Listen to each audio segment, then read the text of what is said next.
नमस्कार साथियों, एक बार आप सभी का फिर से बहुत बहुत स्वागत है आप सभी का आपके अपने YouTube चैनल डियर गुरुजी पर। टेलीग्राम पर, व्हाट्सएप पर जुड़ जाओ भैया, नीचे लिंक दिया गया है। ये इस पे मैसेज करोगे तो आपको डायरेक्टली ग्रुप का लिंक मिल जाएगा। इंस्टाग्राम पे फॉलो कर लीजिएगा और यूट्यूब को जो है भैया क्या सब्सक्राइब करना है और ये बेल वाला बटन दबा दीजिएगा जिससे आपको नोटिफिकेशन की जो है समस्या ना हो। ठीक है, इसके अलावा बताया है मैंने आप सभी को कि यूट्यूब पर तो मैं आप सभी को क्लासेस प्रोवाइड कर ही रहा हूँ, बट अगर आप बिल्कुल बेसिक से पढ़ना चाहते हैं, बेसिक से बिल्कुल हर सब्जेक्ट का एकदम थ्योरी वाइज सब्जेक्ट जो है पढ़ना चाहते हैं, तो आप जो हमारा बीएड एंट्रेंस एग्जाम का जो कॉम्बो बैच चल रहा है, जहां पर theory, test series, book, previous year question और पता नहीं क्या क्या चीज़ें मैं आपको जो है देता ही रहता हूं, जितना लिखा है इससे एक्स्ट्रा ही आपको इस बैच में मिलने वाला है। सिर्फ और सिर्फ 799 में अभी आपका ऑफर चल रहा है 50% डिस्काउंट साथ। कैसे जुड़ना भाई, इस बैच को कैसे प्राप्त करना है, यहाँ की क्लासेस कैसे लेनी है, बहुत सिंपल है।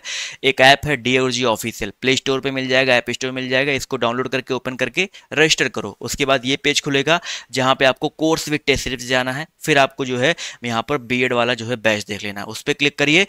बाय नाउ पे क्लिक करो। बाय नाउ पे क्लिक करने के बाद आपके सामने दो ऑप्शन आते हैं, पे ऑनलाइन का, स्कैन का। तो आप खुद गूगल पे, फोन पे चलाते हो तो पे ऑनलाइन पे क्लिक करके आप जो भी ऑप्शन है उससे पे कर सकते हैं। नहीं चलाते हो, किसी और के माध्यम से पे करवाना चाहते हो, तो स्कैन QR पे क्लिक करो तो ये स्कैनर खुल के आ जाएगा और इस स्कैन को जैसे स्कैन करेंगे, ठीक है, वैसे आपका बैच ओपन हो जाएगा। तो इस तरीके से आपको बैच में जुड़ना है। और अगर आप सरकारी सीट चाहते हैं तो तैयारी अभी से करना स्टार्ट कर दो। वेट मत करो भाई कि अब कुछ और आएगा, कुछ और आएगा। तैयारी चल रही है, अभी से ज्वाइन कर लेंगे तो अभी पूरा पढ़ भी लेंगे, बाद में आपको सिर्फ और सिर्फ रिवीजन करना रहेगा। ठीक है, तो अभी से बैच ज्वाइन कर लीजिए और क्लासेज जो है आप लोग डेली बेसिस पर लेते रहिए। ठीक, तो चलिए स्टार्ट करते हैं आज के सेशन को, आज के क्लास को। क्लास को अंत तक देखना है, ये आप सभी से जो है प्रॉमिस चाहता हूँ। नमस्कार मेरे प्यारे दोस्तों, मैं वैभव एक बार फिर से आप सभी का स्वागत करता हूं आपके अपने ऑनलाइन प्लेटफॉर्म डियर गुरुजी में। आप सभी का स्वागत है। Very very good morning guys. जल्दी से सारे लोग आ जाइए। इसके बाद आज के सेशन की हम लोग शुरुआत करेंगे और जितने मेरे भाई बहन जुड़ते चल रहे हैं आप सभी लोगों से, और आप सभी लोगों से निवेदन करूंगा कि सभी लोग सेशन को एक बार लाइक कर दीजिए, शेयर कर दीजिए। चैनल पर पहली बार होंगे तो चैनल को सब्सक्राइब कर लीजिएगा। चलिए शुरू करते हैं आज की क्लास को। पहला प्रश्न आपके सामने है, भारतीय संविधान सभा की अगर हम लोग बात करेंगे तो संविधान सभा ने राष्ट्रीय गान को कब स्वीकार किया है? चलो जल्दी से सारे लोग आंसर कर दो मेरे भैया।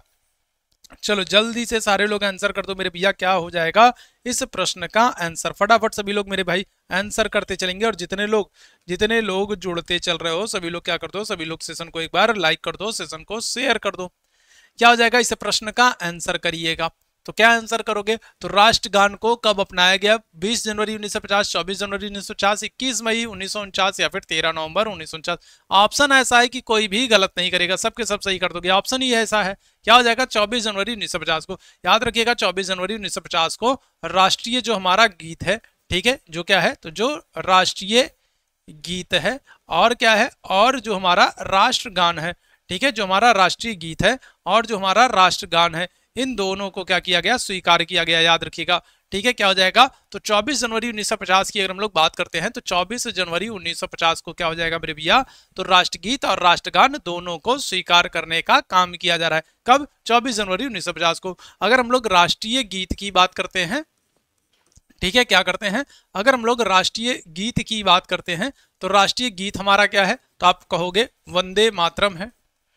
ठीक है, राष्ट्रीय गीत क्या है? तो आप आंसर क्या करोगे? आप आंसर कर दोगे मेरे भाई क्या? तो आप आंसर कर दोगे कि राष्ट्रीय गीत जो है वो वंदे मातरम है। और ये किस पुस्तक में है? तो आप आंसर क्या कर देंगे? आप आंसर कर दोगे आनंद मठ में है, वंदे मातरम है। और वंदे मातरम आपको कौन सी पुस्तक में? तो आनंद मठ में देखने को मिलेगा। जिसके लेखक कौन है? तो आप आंसर कर देंगे बंकिम चंद्र चटर्जी हैं।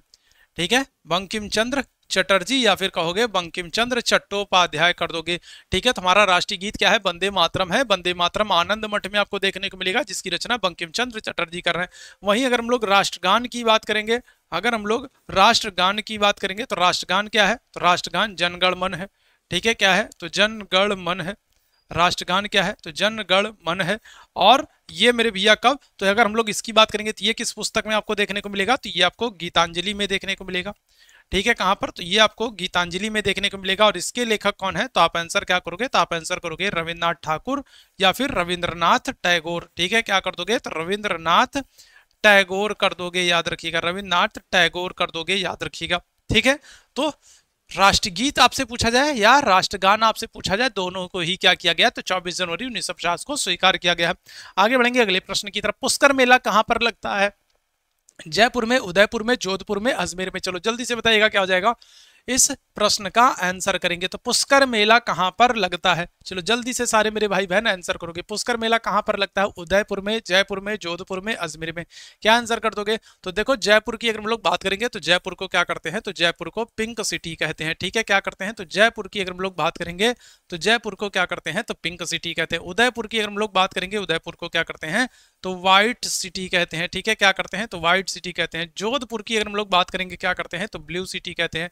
ठीक है, क्या करते हैं? तो ब्लू सिटी कहते हैं। यहां पर जो हमारा करेक्ट आंसर होगा पुष्कर मेला, वो आपका कहां पर? तो वो आपका अजमेर में लगता है। याद रखिएगा कहां पर? तो अजमेर में। अजमेर एकमात्र स्थान है जहां पर आपको ब्रह्मा जी का मंदिर देखने को मिलेगा। क्या हो जाएगा? तो ब्रह्मा जी का मंदिर देखने को मिलेगा। ठीक है, क्या है? तो ब्रह्मा जी का मंदिर एकमात्र स्थान है पुष्कर, जो कि राजस्थान में है, जहां पर अजमेर में, जहां पर आपको ब्रह्मा जी का मंदिर देखने को मिलेगा। और याद रखिएगा अजमेर में ही क्या है? तो ख्वाजा मोइनुद्दीन चिश्ती की दरगाह भी है। किसकी? ख्वाजा, अगर हम लोग बात करेंगे तो ख्वाजा मोइनुद्दीन, ख्वाजा मोइनुद्दीन अगर हम लोग बात करेंगे तो ख्वाजा मोइनुद्दीन चिश्ती की दरगाह भी है। ठीक है, ख्वाजा मोइनुद्दीन चिश्ती की दरगाह भी है। कहां पर? तो अजमेर में है। और ये किसके साथ भारत आए थे? तो याद रखिएगा ये मोहम्मद गोरी के साथ। किसके साथ? तो ये मोहम्मद गोरी के साथ 1192 में भारत आए थे। ठीक है, क्या होगा? तो 1192 में क्या हुए थे? तो 1192 में भारत आते हैं ख्वाजा मोइनुद्दीन चिश्ती। ठीक है, ध्यान रखिएगा। तो 1192 में क्या हो जाएगा? मोहम्मद गोरी के साथ ख्वाजा मोइनुद्दीन चिश्ती आते हैं। इनकी दरगाह कहां पर? आपको अजमेर में देखने को मिलेगा। और याद रखिएगा अजमेर में ही ब्रह्मा जी का एकमात्र मंदिर है और अजमेर में ही पुष्कर मेला भी लगता है। तो ऑप्शन संख्या क्या कर दोगे? तो ऑप्शन संख्या डी बिल्कुल एकदम करेक्ट आंसर कर दोगे। आगे बढ़िएगा। निम्नलिखित में से पराबैंगनी किरणों में से कौन सी अधिक हानिकारक होती है? चलो जल्दी से सारे लोग आंसर करेंगे। अगर हम लोग बात करेंगे तो पराबैंगनी किरणों में, चलो जल्दी से सारे लोग आंसर कर दिएगा। तो पराबैंगनी किरणों में अगर हम लोग बात करेंगे तो सबसे अधिक हानिकारक कौन सी होती है? चलो जल्दी से सारे लोग आंसर कर देंगे तो क्या हो जाएगा? तो पराबैंगनी किरणों में अगर हम लोग बात करेंगे तो सबसे खतरनाक जो होती है वो होती है आपकी अल्ट्रावायलेट सी होती है। ठीक है, क्या हो जाएगी? तो ये सबसे ज्यादा खतरनाक होती है। सूर्य की पराबैंगनी किरणें जो है इनको पृथ्वी पर आने से रोकता कौन है? तो आप आंसर क्या करोगे? तो आप आंसर कर दोगे ओजोन परत। ठीक है, कौन? ओजोन परत इनको पृथ्वी पर आने से रोकती है। और ओजोन परत आपको कहां पर मिलेगी? तो आपको समताप मंडल में मिलेगी। ठीक है, ओजोन परत आपको कहां पर देखने को मिलेगी? तो कहां पर? तो समताप मंडल में देखने को मिलेगी। समताप मंडल की ऊंचाई कहां से कहां तक? तो 18 से 50 किलोमीटर के बीच में समताप मंडल की ऊंचाई है। और समताप मंडल में ओजोन परत मिलेगी और ओजोन परत ही सूर्य की अल्ट्रावायलेट किरणों को, पराबैंगनी किरणों को रोकने का काम करती है। सबसे ज्यादा हानिकारक कौन होती है? तो अल्ट्रावायलेट सी होती है। इसके अलावा याद रखिएगा ओजोन परत की अगर हम लोग मोटाई की बात करें, ओजोन परत की अगर हम लोग क्या कर लें, ओजोन परत की अगर हम लोग मोटाई की बात करें तो ओजोन परत की जो मोटाई है वो हम लोग किससे मापते हैं? तो किससे? तो डाबसन से। ठीक है, किससे? ओजोन परत की मोटाई को डाबसन से मापते हैं।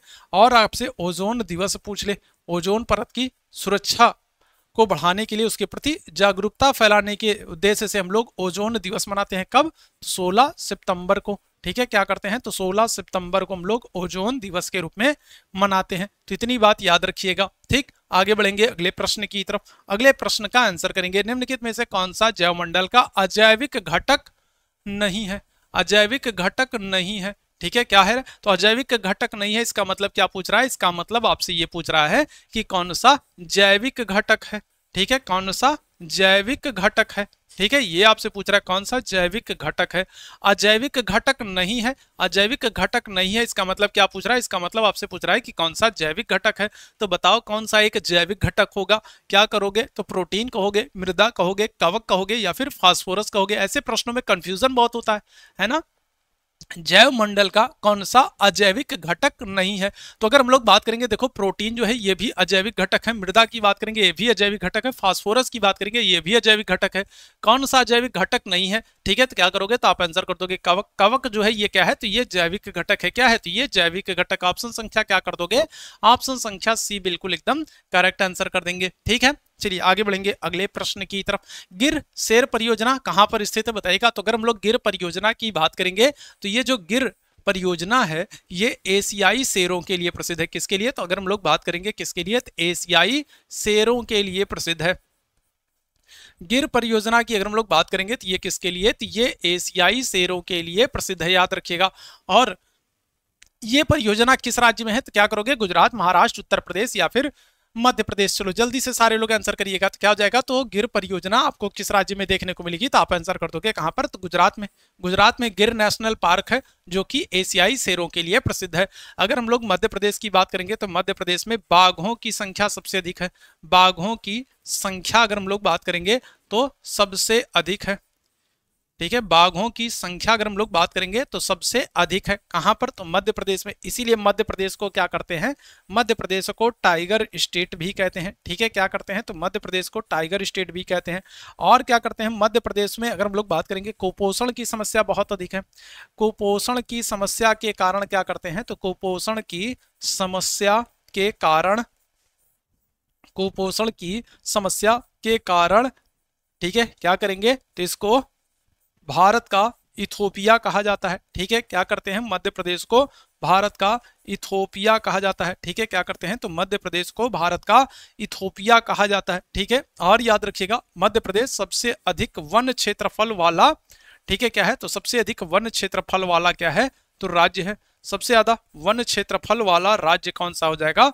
तो आपका मध्य प्रदेश हो जाएगा। ठीक है, याद रखिएगा। तो गिर, अगर हम लोग परियोजना की बात करेंगे तो गिर परियोजना कहां पर? तो ये आपको कहां पर? तो आपको गुजरात में देखने को मिलेगी। ठीक, आगे बढ़िएगा अगले प्रश्न की तरफ। अगले प्रश्न का आंसर करेंगे WWF से क्या आशय है? World wild life fund. ठीक है, अच्छा मैंने तो आंसर ही बता दिया। WWF की बात करेंगे क्या होगा? तो WWF की बात करेंगे तो इसका फुल फॉर्म क्या हो जाएगा? वर्ल्ड वाइल्ड लाइफ फंड हो जाएगा। ठीक है, याद रखिएगा WWF का फुल फॉर्म क्या हो जाएगा? तो वर्ल्ड वाइल्ड लाइफ फंड हो जाएगा। और इसकी स्थापना अगर आपसे पूछ ले तो इसकी स्थापना क्या हो जाएगा? तो इसकी स्थापना होगी 1961 में स्थापना हो रही है। कहां पर? तो स्विट्जरलैंड में। ठीक है, कहां पर? तो स्विट्जरलैंड में स्थापना हो रही है, याद रखिएगा। ठीक है, क्या हो जाएगा? तो अगर हम लोग बात करेंगे तो स्विट्जरलैंड में 1961 में क्या हो रहा है? WWF की स्थापना हो रही है। और फुल फॉर्म आपसे पूछा गया तो फुल फॉर्म क्या हो जाएगा? वर्ल्ड वाइल्ड लाइफ फंड हो जाएगा। ठीक है, याद रखेंगे। क्या आंसर कर दोगे आप लोग? ऑप्शन संख्या सी कर दोगे, याद रखिएगा। ठीक, चलिए आगे बढ़ेंगे अगले प्रश्न की तरफ। गंगा नदी कहां से निकलती है? अरावली श्रेणी से, लद्दाख श्रेणी से, गंगोत्री शैली से, ग्लेशियर से, या फिर क्या हो जाएगा? या फिर मिलाप ग्लेशियर से। चलो जल्दी से सारे लोग आंसर कर देंगे। तो गंगा नदी की बात करते हैं तो आप सबको पता है क्या हो जाएगा? गंगा नदी कहां से निकलती है? तो क्या आंसर कर दोगे? तो आप आंसर कर दोगे गंगोत्री ग्लेशियर से। ठीक है, कहां से? तो गंगोत्री ग्लेशियर से क्या हो जाता है? तो गंगा नदी निकलती है। और ये भारत में क्या हो जाएगी? तो भारत में सबसे लंबी नदी है। ठीक है, भारत में अगर हम लोग बात करेंगे तो भारत में सबसे क्या हो जाएगा? सबसे लंबी नदी है। ठीक है, गंगा नदी की बात करेंगे सबसे लंबी नदी है। और 2008 में क्या किया गया है? तो 2008 में, ठीक है, 2008 में क्या किया गया? गंगा को राष्ट्रीय नदी का दर्जा दिया गया। ठीक है, क्या कर दिया गया? गंगा नदी जी की बात करेंगे तो गंगा नदी को क्या कर दिया गया? 2008 में राष्ट्रीय नदी का दर्जा मिल गया। ठीक है, राष्ट्रीय नदी का दर्जा दिया गया। ठीक है, तो अगर हम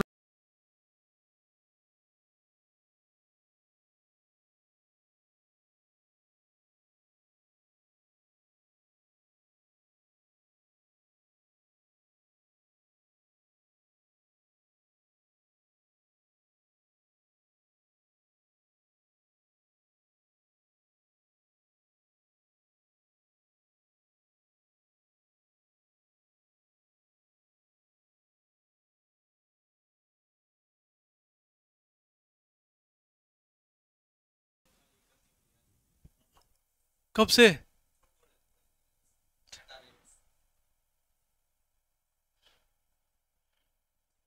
ठीक है, चलो चलो आगे बढ़ा जाए, आगे बढ़ेंगे।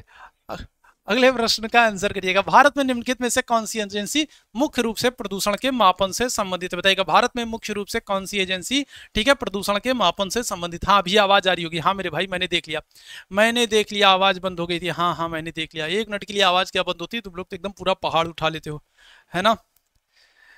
चलो ठीक है, कोई बात नहीं। ठीक है, बताइएगा तो क्या हो जाएगा? भारत में अगर हम लोग बात करेंगे कौन सी एजेंसी मुख्य रूप से प्रदूषण के मापन से संबंधित है, तो क्या करोगे? तो ग्रीन ट्रिब्यूनल करोगे, केंद्रीय प्रदूषण नियंत्रण बोर्ड कहोगे, केंद्रीय जल आयोग कहोगे, या फिर सर्वे ऑफ इंडिया कर दोगे। बताइएगा भारत में अगर हम लोग बात करेंगे तो कौन सी एजेंसी मुख्य रूप से प्रदूषण के मापन से संबंधित है? क्या हो जाएगा? चलो जल्दी से बताइएगा क्या आ जाएगा इस प्रश्न का आंसर। तो करेक्ट आंसर कर दोगे ऑप्शन संख्या बी कर दोगे। क्या कर दोगे? तो ऑप्शन संख्या बी कर दोगे, केंद्रीय प्रदूषण नियंत्रण बोर्ड कर दोगे। ठीक है, स्थापना कब हो रही है? 1974 1974 में होगी इनकी स्थापना। कब हो रही है? तो 1974 में स्थापना हो रही है, याद रखिएगा। ठीक है, ऑप्शन संख्या क्या आ जाएगा? बी बिल्कुल एकदम करेक्ट हो जाएगा। आगे बढ़िएगा अगले प्रश्न की तरफ। कोटोपैक्सी एक जागृत ज्वालामुखी है जो कि स्थित है। बताइएगा कोटोपैक्सी अगर हम लोग बात करेंगे तो ये एक सक्रिय ज्वालामुखी है और ये कहां पर है? चलो जल्दी से बताइएगा क्या हो जाएगा। तो कोटोपैक्सी एक सक्रिय ज्वालामुखी है और ये कहां पर स्थित है? सिसिली में, हवाई द्वीप में, एंडीज में, रॉकीज में, कहां पर? तो देखो कोटोपैक्सी जो है सक्रिय ज्वालामुखी, और ये आपको कहां पर? तो ये आपको इक्वाडोर में देखने को मिलेगा। कहां पर? तो ये आपको इक्वाडोर में कोटोपैक्सी ज्वालामुखी देखने को मिलेगा। और इक्वाडोर कहां पर है? तो इक्वाडोर जो है ये एंडीज पर्वत श्रृंखला में है। ठीक है, कहां पर? तो एंडीज पर्वत श्रृंखला में। अगर हम लोग दक्षिण अमेरिका की बात करते हैं, ठीक है, अगर हम लोग क्या करते हैं, अगर हम लोग दक्षिण अमेरिका की बात करते हैं तो ये वाला जो पूरा क्षेत्र है मेरे भैया, ये वाला जो पूरा क्षेत्र है, याद रखिएगा यहाँ पर एंडीज पर्वत श्रृंखला क्या है? फैली हुई है। ठीक है, और एंडीज के संदर्भ में अगर हम लोग बात करेंगे तो एंडीज पर्वत श्रृंखला क्या हो जाएगी? तो ये विश्व की सबसे लंबी पर्वत श्रेणी है। ठीक है, एंडीज पर्वत श्रृंखला की बात करेंगे तो ये विश्व की सबसे लंबी क्या है? सबसे लंबी पर्वत श्रृंखला है। ठीक है, याद रखिएगा क्या है? तो सबसे लंबी पर्वत श्रृंखला कौन सी है? तो आप आंसर कर दोगे किसको? एंडीज को। और इसका सबसे ऊंचा शिखर कौन सा है? सबसे ऊंचा शिखर कौन सा? एंडीज पर्वत श्रृंखला की अगर हम लोग बात करेंगे तो सबसे ऊंचा शिखर कौन सा है? एंडीज पर्वत श्रृंखला का सबसे ऊंचा शिखर कौन सा है? तो आप आंसर क्या कर दोगे? आप आंसर कर दोगे माउंट एकांकागुआ। ठीक है, क्या कर दोगे? तो माउंट एकांकागुआ कर दोगे। ठीक है, क्या कर दोगे? तो माउंट एकांकागुआ, ये एंडीज पर्वत श्रृंखला का सबसे ऊंचा शिखर है। एंडीज पर्वत श्रृंखला सबसे लंबी, विश्व की सबसे लंबी पर्वत श्रृंखला है। और एंडीज पर्वत श्रृंखला में यहीं पर आपको क्या होगा? यहीं पर आपको इक्वाडोर देखने को मिलेगा। और इक्वाडोर में आपको कौन सा? तो कोटोपैक्सी देखने को मिलेगा ज्वालामुखी, जो कि कैसा? जो कि एक सक्रिय ज्वालामुखी है। ऑप्शन संख्या क्या कर दोगे? तो ऑप्शन संख्या सी बिल्कुल एकदम करेक्ट आंसर कर दोगे। आगे बढ़िएगा अगले प्रश्न की तरफ। तिब्बत में सांगपो नदी भारत में किस नाम से जानती है?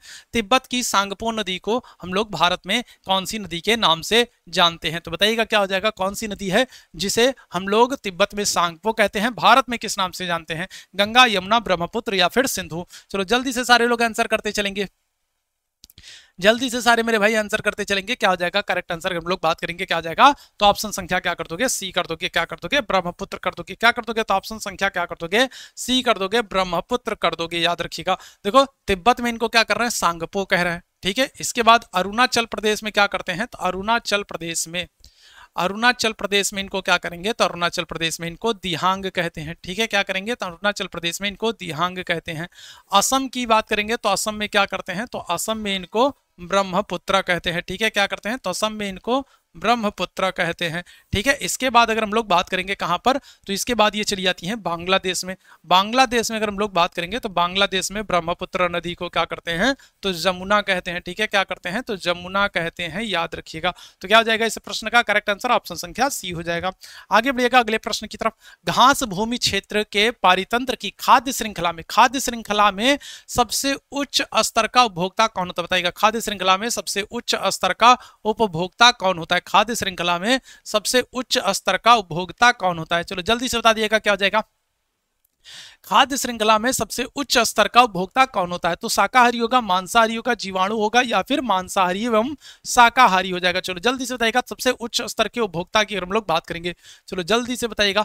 तो अगर हम लोग बात करते हैं तो खाद्य श्रृंखला में घास भूमि क्षेत्र के पारितंत्र की खाद्य श्रृंखला में अगर हम लोग बात करेंगे तो सबसे उच्च स्तर के, ठीक है, उपभोक्ता होते हैं। क्या होगा? शाकाहारी होगा, मांसाहारी होगा, जीवाणु होगा या फिर क्या हो जाएगा? मांसाहारी या शाकाहारी हो जाएंगे। क्या आंसर कर दोगे? तो देखो अगर हम लोग बात करेंगे तो सबसे प्राथमिक जो होते हैं, सबसे पहले जो होते हैं वो क्या होते हैं? वो आपके उत्पादक होते हैं। ठीक है, क्या होते हैं? उत्पादक होते हैं। उत्पादक के बाद क्या नंबर आता है? तो उत्पादक के बाद मेरे भैया प्राथमिक उपभोक्ता का नंबर आता है। प्राथमिक उपभोक्ता के बाद क्या होता है? द्वितीयक उपभोक्ता का नंबर आता है। ठीक है, क्या होता है? द्वितीयक उपभोक्ता का नंबर आता है। द्वितीयक के बाद किसका? तो तृतीयक उपभोक्ता का नंबर आता है। ठीक है, याद रखेंगे। अच्छा, यहां पर एक चीज आप याद रखिएगा, उत्पादक जो होता है वो कौन होते हैं? उत्पादक होते हैं पेड़ पौधे। उत्पादक कौन होते हैं? उत्पादक होते हैं पेड़ पौधे जो अपना भोजन स्वयं बनाते हैं। उत्पादक कौन होते हैं? तो उत्पादक होते हैं पेड़ पौधे जो अपना भोजन स्वयं बनाते हैं। पेड़ पौधों को खाने वाले प्राथमिक उपभोक्ता होते हैं। और प्राथमिक उपभोक्ता कैसे होते हैं? हमेशा याद रखिएगा शाकाहारी होते हैं। प्राथमिक उपभोक्ता कैसे होते हैं? हमेशा याद रखिएगा शाकाहारी। तो जो पेड़ पौधों को खाएगा वो कैसा होता है? शाकाहारी होता है। तो प्राथमिक उपभोक्ता हमेशा शाकाहारी होता है, इस बात को याद रखिएगा। ठीक है, अब शाकाहारी जो है उनको जो खाएगा तो वो कैसा होगा? तो वो याद रखिएगा मांसाहारी होगा। कौन होगा? तो मांसाहारी होता है। और याद रखेंगे। अगर हम लोग तृतीयक उपभोक्ता की बात करेंगे तो ये भी कैसा होता है, तो ये भी मांसाहारी होता है। ठीक है, कैसा होता है, तो ये भी क्या होगा, मांसाहारी होगा, याद रखिएगा। तो क्या हो जाएगा, सबसे उच्च स्तर का जो भोक्ता होता है वो क्या होता है, वो मांसाहारी होता है, याद रखिएगा। ठीक है, जैसे अगर हम लोग बात करें, जैसे हम लोग बात कर ले घास है, तो घास को कौन खा रहा है, तो घास को टिड्डा खा रहा है। ठीक है, घास को कौन खा रहा है, तो अगर हम लोग बात करेंगे, ठीक है, जैसे यहां पर एक देख लो मेरे भाई, समझ लो, जैसे घास है तो घास को क्या कर रहा है, तो घास को टिड्डा खा रहा है। ठीक है, फिर टिड्डे की बात करेंगे तो टिड्डे को कौन खा रहा है, तो टिड्डे को मेढक खा रहा है। ठीक है, मेढक खा रहा है। और मेढक की अगर हम लोग बात करेंगे तो मेढक को कौन खा रहा है, तो मेढक को सांप खा रहा है। ठीक है, आप ये भी कर सकते हो, या फिर आप यहां पर ये भी रख सकते हो, टिड्डे को कौन खा रहा है, टिड्डे को सांप खा रहा है। ठीक है, टिड्डे को कौन खा रहा है, सांप खा रहा है। और सांप को कौन खा रहा है, तो सांप को मोर खा रहा है। तो इस तरीके से आप दोनों में से कुछ भी रख सकते हो। तो याद रखिएगा, जो आपके क्या होते हैं, जो आपके द्वितीयक और तृतीयक उपभोक्ता होते हैं वो हमेशा क्या होते हैं, याद रखिएगा, वो हमेशा मांसाहारी होते हैं। और जो आपके प्राथमिक उपभोक्ता होते हैं वो क्या होते हैं, वो हमेशा शाकाहारी होते हैं। और अगर हम लोग बात करेंगे, पहला जो चरण होता है वो क्या होता है, वो उत्पादक होता है, वो होते हैं आपके पेड़ पौधे, वनस्पतियां होती हैं। ठीक, याद रखिएगा। आगे बढ़ेंगे अगले प्रश्न की तरफ। वायुमंडल का प्रमुख स्तर जो पृथ्वी तल से सबसे नजदीक है। ठीक है, वायुमंडल का कौन सा स्तर है जो पृथ्वी तल से सबसे नजदीक है, ये बताइएगा। ठीक है, तो अगर हम लोग बात करेंगे तो ये हमारी पृथ्वी है। ठीक है, ये हमारी क्या है, तो ये हमारी, अगर हम लोग बात करेंगे तो ये हमारी क्या है, तो ये हमारी पृथ्वी है। ठीक है, और इस पृथ्वी के सबसे नजदीक कौन सा मंडल होता है, तो जल्दी से बताओ क्या हो जाएगा। तो देखो, अगर हम लोग बात करते हैं क्षोभ मंडल की बात करेंगे तो क्षोभ मंडल की ऊंचाई 8 से 18 किलोमीटर होती है। समताप मंडल की बात करेंगे तो 18 से 50 किलोमीटर होती है। मध्य मंडल की बात करेंगे 50 से 80 किलोमीटर होती है। और आयन मंडल की बात करेंगे तो 80 से 640 किलोमीटर होती है। ठीक है, तो अभी बता दो क्या हो जाएगा। तो सबसे नजदीक का मंडल कौन होता है, तो सबसे नजदीक का मंडल क्षोभ मंडल होता है। और सबसे नजदीक का यहीं पर होता है, इसीलिए सारी मौसम संबंधी घटना भी यहीं पर होती है। सारी मौसम संबंधी घटना जो है, ठीक है, बादल गरजना, बिजली चमकना, आंधी तूफान आना, धूल उड़ना, ठीक है, मौसम संबंधी घटना सारी क्या हो जाएगा, तो वो इसी क्षोभ मंडल में होती है। सबसे नजदीक का मंडल कौन सा है, तो क्षोभ मंडल हो जाएगा। ठीक, आगे बढ़िएगा, अगले प्रश्न का आंसर करिएगा। संयुक्त राष्ट्र सुरक्षा परिषद में कितने स्थायी सदस्य होते हैं, बताओ क्या हो जाएगा। तो सदस्यों की संख्या और उनके नाम दोनों आपको याद होना चाहिए। ठीक है,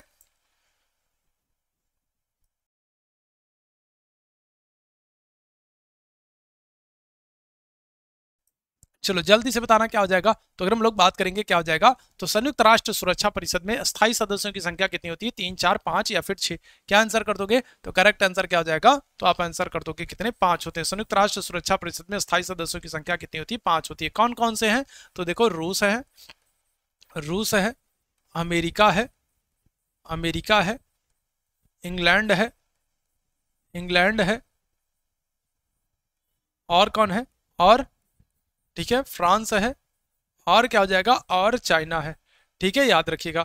तो ये आपके, ठीक है, 5 देश हो गए। और ये क्या है, तो ये संयुक्त राष्ट्र सुरक्षा परिषद के अस्थायी सदस्य हैं, याद रखिएगा। रूस, अमेरिका, इंग्लैंड, फ्रांस और चाइना। क्या आंसर कर दोगे, तो ऑप्शन संख्या सी कर दोगे। तो 5 है और 5 देशों के आपको नाम भी याद होने चाहिए। सरिस्का राष्ट्रीय उद्यान कहां पर स्थित रहेगा, तो सरिस्का राष्ट्रीय उद्यान अगर हम लोग बात करेंगे पश्चिम बंगाल में, गुजरात में, राजस्थान में, असम में। सरिस्का राष्ट्रीय उद्यान कहां पर स्थित है, सभी मेरे भाई बहन जल्दी से आंसर करेंगे। और जितने मेरे भाई बहन बाद में जुड़ रहे हैं सभी लोग जल्दी से सेशन को एक बार शेयर भी कर दिएगा, ताकि बाकी साथी जो नहीं जुड़ पाए तो वो लोग जुड़ जाए। बताइएगा क्या हो जाएगा। तो सरिस्का राष्ट्रीय उद्यान की अगर हम लोग बात करेंगे तो देखो, करेक्ट आंसर क्या हो जाएगा, तो आपका ऑप्शन संख्या सी हो जाएगा, राजस्थान। राजस्थान में देखो, एक तो आपको केवला देव घाना देखने को मिलेगा। ठीक है, केवला देव, इसी को हम लोग और क्या करते हैं, तो इसी को हम लोग घाना भी कहते हैं। तो केवला देव घाना आपको देखने को मिलेगा। और दूसरा क्या हो जाएगा, दूसरा आपको सरिस्का देखने को मिलेगा। ठीक है, क्या हो जाएगा, दूसरा आपको सरिस्का देखने को मिलेगा। और अगर हम लोग बात करेंगे और क्या हो जाएगा, और आपको रणथंभौर भी देखने को मिलेगा। ठीक है, क्या हो जाएगा, तो रणथंभौर भी आपको देखने को मिलेगा, याद रखेंगे। ठीक है, तो ये तीनों आपको कहां पर, तो ये तीनों आपको जो है राजस्थान में देखने को मिलेंगे। इसके अलावा याद रखिएगा, राजस्थान में अगर हम लोग बात करेंगे तो रावत भाटा, ठीक है, ये क्या है, तो ये परमाणु ऊर्जा केंद्र है। ठीक है, क्या हो जाएगा, तो ये परमाणु ऊर्जा केंद्र है, ये भी आपको देखने को मिलेगा। ठीक है, ये भी बहुत पूछा जाता है। तो रावत भाटा परमाणु ऊर्जा केंद्र जो है ये आपको कहां पर, तो ये राजस्थान में आपको देखने को मिलेगा। ऑप्शन संख्या क्या कर दोगे, तो ऑप्शन संख्या सी बिल्कुल एकदम करेक्ट आंसर कर देंगे। आगे बढ़िएगा अगले प्रश्न की तरफ। पारिस्थितिक तंत्र में ऊर्जा का मुख्य स्रोत क्या होता है। पारिस्थितिक तंत्र में अगर हम लोग बात करेंगे तो ऊर्जा का मुख्य स्रोत क्या होगा? क्या आंसर करोगे मेरे भाई? एटीपी करोगे, सूर्य के प्रकाश को करोगे, डीएनए करोगे, आरएनए करोगे, क्या हो जाएगा?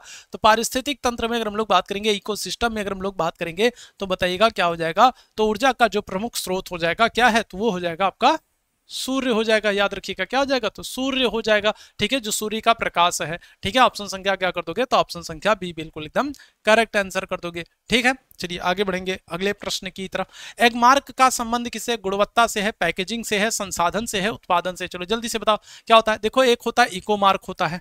ठीक है, इको मार्क की अगर हम लोग बात करेंगे तो इको जो मार्क होता है, इको मार्क की अगर हम लोग बात करेंगे तो ये क्या करता है? तो ये पर्यावरण अनुकूल बताता है ना?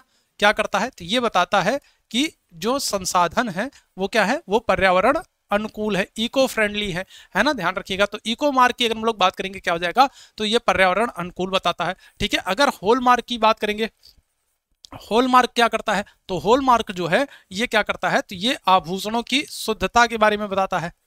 आभूषणों के शुद्धता की पहचान।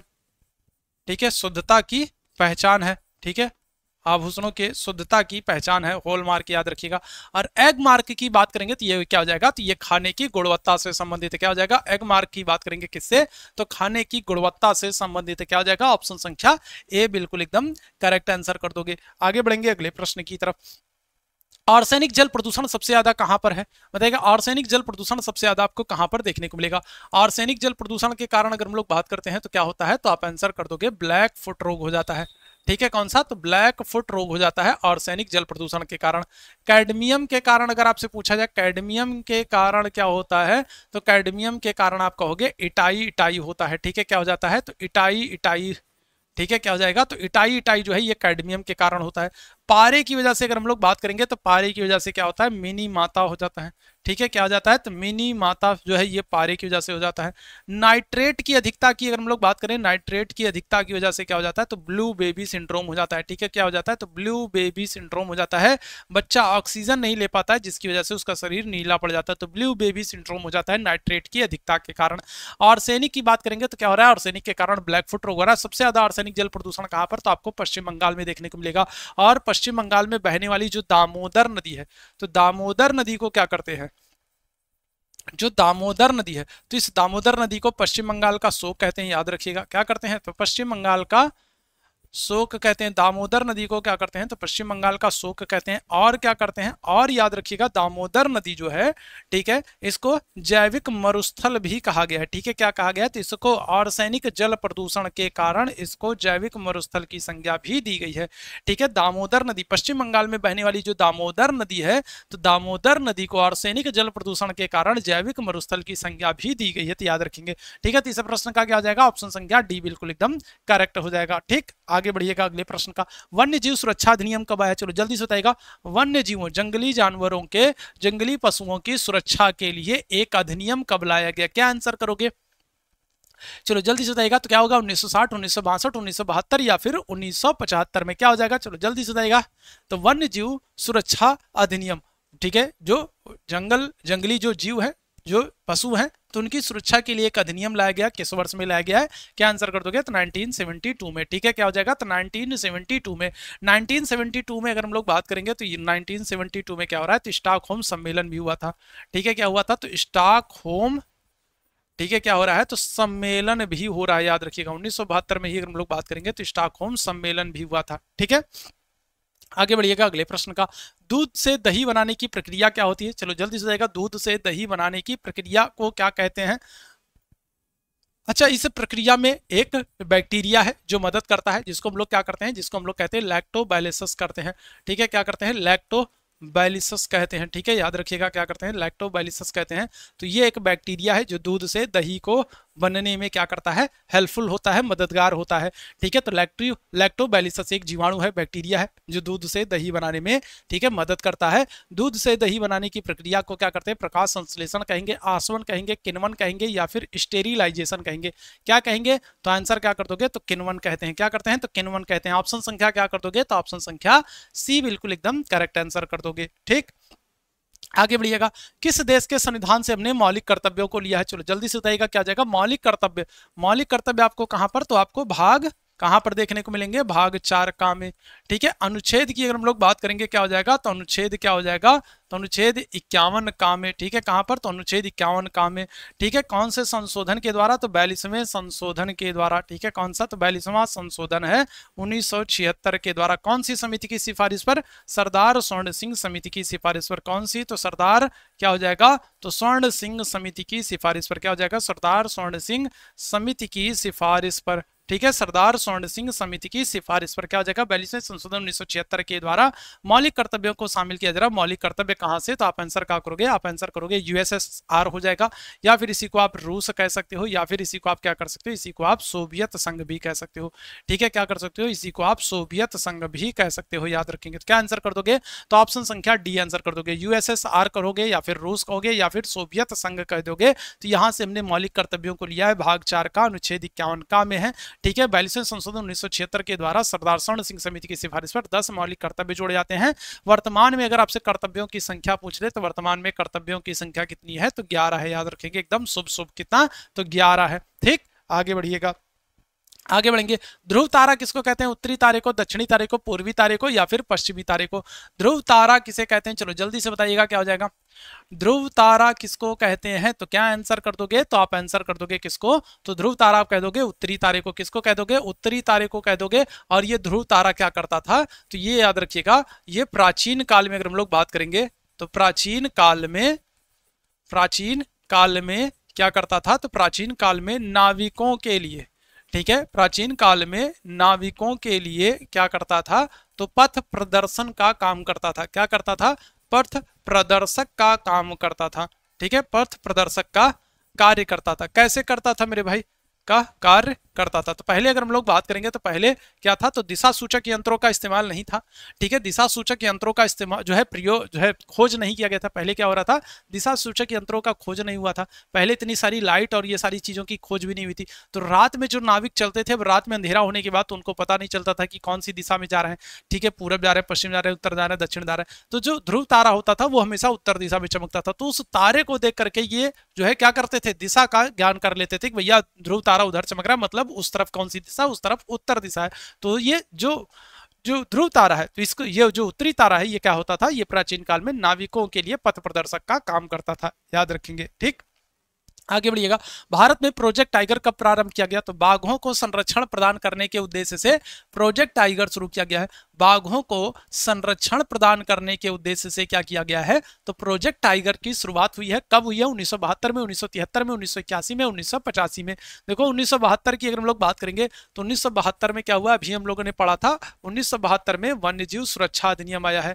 ठीक है, क्या हुआ है, तो 1972 में वन्यजीव सुरक्षा अधिनियम आया है। ठीक है, तो प्रोजेक्ट टाइगर कब आएगा, तो प्रोजेक्ट टाइगर याद रखिएगा 1973 में। 1973 हमारा 1973 क्या हो जाएगा, तो बिल्कुल करेक्ट हो जाएगा, 1973 में प्रोजेक्ट टाइगर शुरू हो रहा है। अच्छा, 1973 में ही अगर हम लोग बात करेंगे, तो 1973 में ही क्या हो रहा है, तो चिपको आंदोलन भी शुरू हो रहा है। हम लोगों ने बहुत बार बात की है ना, चिपको आंदोलन की अगर हम लोग बात करेंगे, तो ये भी क्या हो रहा है, तो ये भी 1973 में शुरू हो रहा है। कहां पर, तो उत्तराखंड में। उत्तराखंड में क्या कर दोगे, तो चमोली जिला कर दोगे। ठीक है, कहां पर, तो उत्तराखंड में चमोली जिला में। और कौन, तो दो लोगों के नाम मिलते हैं, किसके किसके, तो एक मिलता है आपको चंडी प्रसाद भट्ट का नाम मिलता है। ठीक है, चंडी प्रसाद भट्ट का नाम मिलता है। और दूसरा कौन सा नाम मिलता है, दूसरा नाम मिलता है सुंदरलाल बहुगुणा का। ठीक है, किसका नाम मिलता है, तो सुंदरलाल बहुगुणा का, याद रखिएगा। तो चंडी प्रसाद भट्ट और सुंदरलाल बहुगुणा दो लोगों के नाम मिलते हैं। ठीक है, उत्तराखंड में जो है 1973 में क्या हो जाएगा, तो चिपको आंदोलन की शुरुआत हो रही है। ठीक है, इसके अलावा याद रखिएगा जो चमोली जिला है, तो यहीं पर उत्तराखंड के चमोली जिले में ही आपको फूलों की घाटी भी देखने को मिलेगा। ठीक है, क्या हो जाएगा, तो यहीं पर आपको फूलों की घाटी भी देखने को मिलेगा उत्तराखंड के चमोली जिले में। तो ये बात भी याद रखिएगा। ठीक, आगे बढ़ेंगे अगले प्रश्न की तरफ। अगले प्रश्न का आंसर, अच्छा फूलों की घाटी, चलो देखो अभी मैंने आंसर कर दिया आप लोगों को। फूलों की घाटी से संबंधित प्रश्न तो अभी मैंने आप लोगों को बताया, और देखो तुरंत का तुरंत प्रश्न पूछ लिया गया है ना। फूलों की घाटी तो क्या हो जाएगा, तो बताओ फूलों की घाटी अगर हम लोग बात करेंगे कहां पर, तो आपको उत्तराखंड में देखने को मिलेगा। कहां पर, तो चमोली जिला में। ठीक है, फूलों की घाटी देखने को मिलेगा। क्या कर दोगे, ऑप्शन ऑप्शन संख्या डी बिल्कुल करेक्ट कर दोगे। उत्तराखंड में अगर हम लोग बात करेंगे, तो देखो आपको जिम कार्बेट नेशनल पार्क देखने को मिलेगा। क्या हो जाएगा, तो जिम कार्बेट नेशनल पार्क देखने को मिलेगा। और ये भारत का क्या है, तो भारत का पहला है। ठीक है, भारत का क्या आ जाएगा, तो भारत का पहला नेशनल पार्क है जिम कॉर्बेट नेशनल पार्क। स्थापना कब हो रही है? 1936 में हो रही है। इसके अलावा उत्तराखंड में आपको राजा जी भी देखने को मिलेगा। इसके अलावा उत्तराखंड में आपको नंदा देवी भी देखने को मिलेगा। ठीक है, क्या हो जाएगा? नंदा देवी भी देखने को मिलेगा। और क्या हो जाएगा? उत्तराखंड में आपको फूलों की घाटी भी देखने को मिलेगा। ठीक है, ये सब आपको कहां पर? तो ये सब आपको उत्तराखंड में देखने को मिल जाएंगे। जिम कॉर्बेट, राजा जी, नंदा देवी, फूलों की घाटी, ये सब आपको उत्तराखंड में देखने को मिल जाएगा। आगे बढ़िएगा, अगले प्रश्न का आंसर करेंगे। एक वयस्क मनुष्य के शरीर में अस्थियों की संख्या कितनी होती है? एक वयस्क मनुष्य की बात करेंगे तो उसके शरीर में अस्थियों की संख्या कितनी हो जाती है? चलो जल्दी से सारे लोग आंसर करेंगे। क्या होगा? 306, 275, 206 या फिर 175? क्या करोगे? तो बहुत बार हम लोगों ने सुना है ना, बहुत बार हम लोगों ने सुना है। क्या हो जाएगा? तो 206 हो जाएगा। ठीक है, क्या हो जाएगा? तो 206 हड्डियां होती हैं। ठीक है, सबसे छोटी हड्डी अगर आपसे पूछा जाए तो आप क्या करोगे? तो आप आंसर करोगे स्टेपीज होता है। ठीक है, क्या होता है? तो स्टेपीज जो है ये क्या होती है? ये सबसे छोटी हड्डी होती है। ठीक है, सबसे छोटी हड्डी होती है। कहां पर होती है?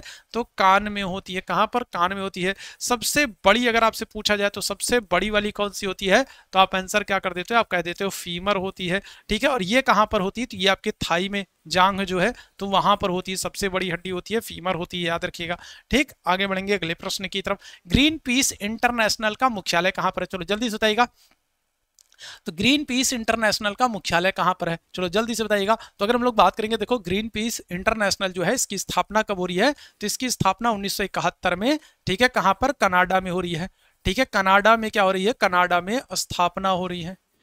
ग्रीन पीस की अगर हम लोग बात करेंगे तो इसकी स्थापना 1971 में कनाडा में हो रही है। लेकिन आपसे इसका मुख्यालय अगर आपसे पूछा जाए, हेडक्वार्टर आपसे पूछा जाए, तो आप आंसर क्या करोगे? तो आप आंसर कर दोगे एम्स्टर्डम कर दोगे।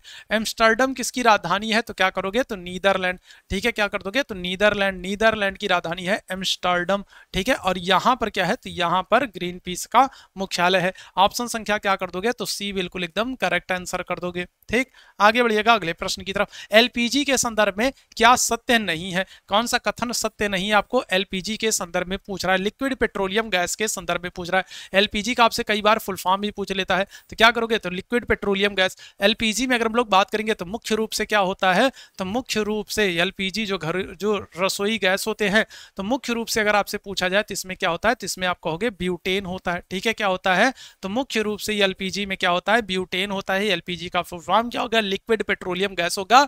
कौन सा कथन सत्य नहीं है? तो क्या आंसर करोगे? देखो स्वच्छ जो यह एक स्वच्छ ईंधन है, ये बात बिल्कुल सही है। तभी तो मोदी जी एलपीजी बांट रहे हैं, है ना। एलपीजी, मोदी जी एलपीजी बांट रहे हैं किस योजना के तहत? तो आप आंसर क्या करोगे? तो उज्ज्वला योजना के तहत। क्या हो जाएगा? तो उज्ज्वला योजना के तहत, है ना। उज्ज्वला योजना के तहत क्या हो रहा है? फ्री गैस कनेक्शन बांटा जा रहा है। क्यों बांटा जा रहा है? क्योंकि स्वच्छ ईंधन है मेरे भैया, प्रदूषण बहुत कम होगा, नाम मात्र का प्रदूषण होता है, इसलिए एलपीजी बांटा जा रहा है। ठीक है, उसमें मान उच्च होता है, ये भी बात बिल्कुल सही है। नीले रंग की ज्वाला होती है, ये भी बात बिल्कुल सही है। ठीक है, जब गैस भरी होती है तो नीले रंग की होती है, जब खत्म होने लगती है तो आपने देखा होगा तब वो लाल रंग की जलने लगती है। मम्मी मम्मी बता देती भैया देखो लाल जल रही है, इसका मतलब गैस खत्म होने वाली, सिलेंडर ला के घर पे रख दो, है ना। तो नीली ज्वाला है, तो ये भी बात बिल्कुल सही है। तो क्या हो जाएगा? तो गलत जो है वो क्या है? तो यह मेथेन का उत्सर्जन करती है, गलत हो जाएगा। क्या हो जाएगा? यह मेथेन का उत्सर्जन करती है, ये बात क्या हो जाएगा? गलत हो जाएगा, और गलत ही आपको बताना था, यही हमारा आंसर हो जाएगा। ठीक है, आगे बढ़िएगा। प्रजातियों की उत्पत्ति किसकी रचना है? बताइएगा। तो अरस्तु की, डार्विन की, मेंडल की, या फिर रॉबर्ट हुक की?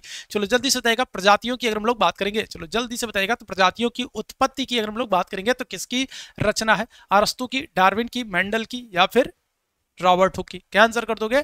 तो करेक्ट आंसर आप कर दोगे ऑप्शन संख्या बी कर दोगे, चार्ल्स डार्विन आंसर कर दोगे। किसको कर दोगे?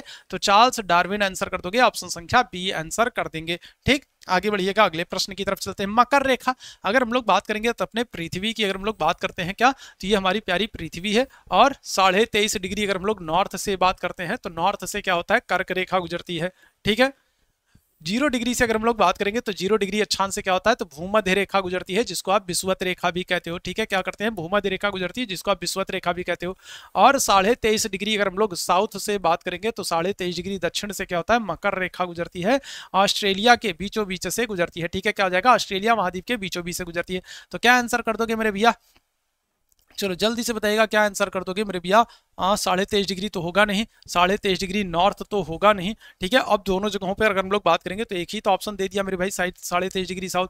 क्या कर दोगे, तो जो भी कर दो मेरे भाई सही हो जाएगा, 23.5 डिग्री साउथ कर दो, ठीक है। क्या कर दो, तो 23.5 डिग्री साउथ कर दो, है ना। क्या कर दो, 23.5 डिग्री साउथ, दोनों ही ऑप्शन तो सही है, दोनों है ऑप्शन तो सेम है मेरे भाई। तो क्या हो जाएगा, तो 23.5 डिग्री साउथ से अगर हम लोग बात करते हैं तो क्या हो जाती है, तो मकर रेखा गुजरती है, याद रखिएगा। ठीक, आगे बढ़ेंगे। अंतरराष्ट्रीय न्यायालय का मुख्यालय कहां पर स्थित रहेगा, अंतरराष्ट्रीय न्यायालय की बात करेंगे, अंतरराष्ट्रीय न्यायालय की बात करेंगे। अंतरराष्ट्रीय न्यायालय की स्थापना कब हो रही है, तो 1946 में हो रही है, ठीक है। और इसमें अगर हम लोग न्यायाधीशों की बात कर लें तो न्यायाधीशों की संख्या कितनी होती है, न्यायाधीशों की अगर हम लोग संख्या की बात कर लें तो न्यायाधीशों की संख्या कितनी होती है, तो क्या आंसर कर दोगे, तो आंसर कर दोगे 15 होती है।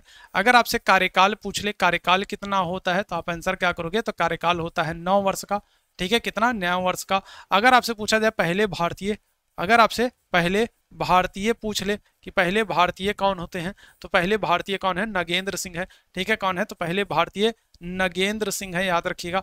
तो अंतरराष्ट्रीय न्यायालय में नियुक्त होने वाले पहले भारतीय कौन है, नगेंद्र सिंह है। न्यायाधीशों की संख्या कितनी है, 15 है। कार्यकाल कितना है, 9 वर्ष है।